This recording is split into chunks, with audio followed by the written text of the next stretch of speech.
ইয়ার basis ঘোষণা, বুঝতে পেরেছেন তো? মানে এটা কোন সাল? 2026। এবারে ঘোষ হবে 2026 টাকা।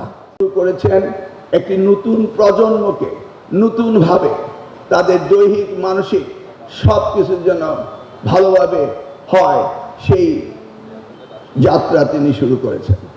আপনারা জানেন প্রাথমিক স্কুলের বাচ্চাদের জুতা, মোজা, ব্যাগ, কাপড়, ড্রেস দেওয়া হবে। তিনি চাচ্ছেন আনন্দময় শিক্ষা, বাচ্চারা যেন খেলতে খেলতে শিখতে পারে। আপনারা জানেন স্মার্ট ক্লাসরুম দেওয়া হচ্ছে, শিক্ষকদেরকে সবাইকে একটি করে ট্যাবলেট দেওয়া হবে। এই যে শিক্ষার নতুনভাবে শুরু হবে, সেই জায়গায় আপনাদের অগ্রণী ভূমিকা থাকতে হবে। সকলেই আপনারা সঠিকভাবে ক্লাস পরিদর্শন করবেন।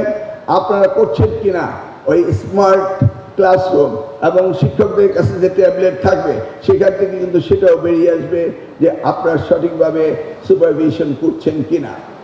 এ যাবৎ 4 মাস হয়ে গেল, আমি কিন্তু তেমন কোনো রিপোর্ট পাচ্ছি না যে এখানে এটা হচ্ছে সেটা হচ্ছে। অন দ্য আদার হ্যান্ড আমি পত্রিকা পড়লেই দেখতে পাই, আজকে ব্রাহ্মণবাড়িয়া বিজয়নগরের একটি ঘটনা আমি বসে বসে পড়ছিলাম।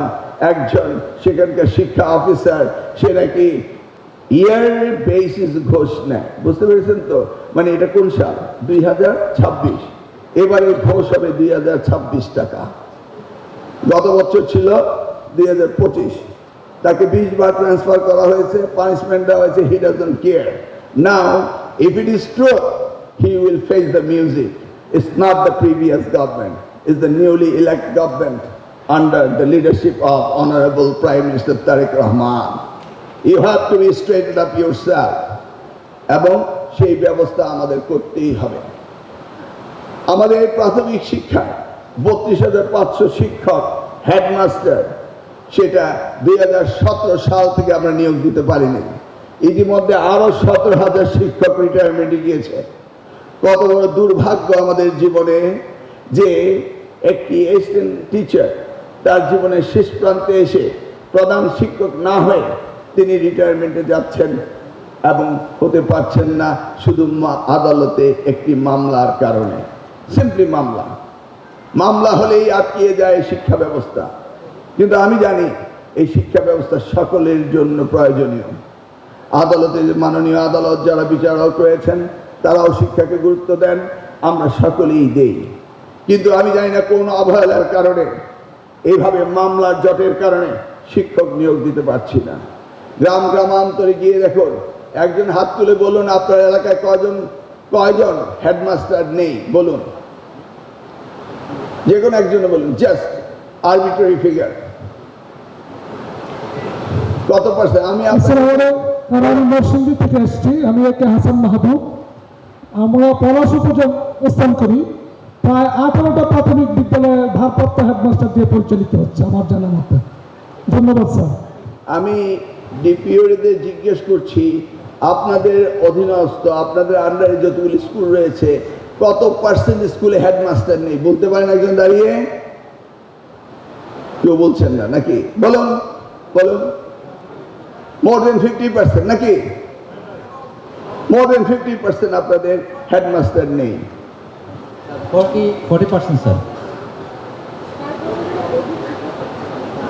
ওই যে শুনেন আমাদের এডিসি শিক্ষা, তিনি বললেন 60,000-এরও বেশি শিক্ষা প্রতিষ্ঠানে হেডমাস্টারের শর্টেজ হয়ে গিয়েছে।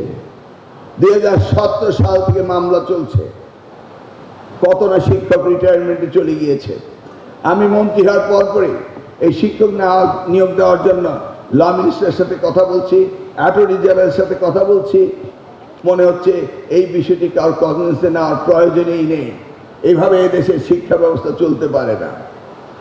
গত সপ্তাহে আমাদের মাননীয় সংসদ সদস্য নোয়াখালী জালাল আবদিন ফারুক 6 বারের এমপি, তিনি এসে আমাকে শিক্ষক নেই বলে হইচই করছেন। আমি বললাম পয়েন্ট অফ অর্ডার বলুন। এইভাবে জিজ্ঞেস করুন কেন? মাননীয় স্পিকারের মাধ্যমে আমাকে জিজ্ঞেস করুন। তিনি মাননীয় স্পিকারের মাধ্যমে জানতে চাইলেন পয়েন্ট অফ অর্ডারে দাঁড়িয়ে। আমি তখন সুযোগ পেয়ে গেলাম 300 বিধিতে আমি বিষয়গুলো বললাম। সাথে সাথে মহামান্য আদালত নিশ্চয়ই বিষয়গুলি লক্ষ্য করেছেন এবং তারা সাথে সাথে সিদ্ধান্ত দিয়েছেন জুলাই মাসের 2 তারিখে এই মামলা অ্যাপিলেট ডিভিশনের কজ লিস্টে উঠবে এবং মামলা নিষ্পত্তি হয়ে যাবে। এই মামলা আমি কন্টেস্ট করছি না, আমি শুধু চাই শিক্ষক নিয়োগ দিতে। ইতিমধ্যে আরো 17,000 আবার এসএম টিচার, নিয়ারলি 60,000 প্রাথমিক স্কুলে শিক্ষকের শর্টেজ রয়েছে। আপনারা যেখানে যান সেখানে যদি 6 জন শিক্ষক থাকতে হয়, সেই জায়গায় রয়েছে 4 জন, 4 জন মধ্যে একজন ম্যাটারনিটি লিভ, রয়েছে 3 জন। এইভাবে তো শিক্ষা ব্যবস্থাকে চলতে দেওয়া যেতে পারে না। আমি জানি না বিগত সরকারগুলো কেন অ্যাড্রেস করেনি। এই সমস্যা তো 4 মাসে হয়নি, এই সমস্যা গত 10 বছর ধরে চলছে, কেউ লক্ষ্য করছে না।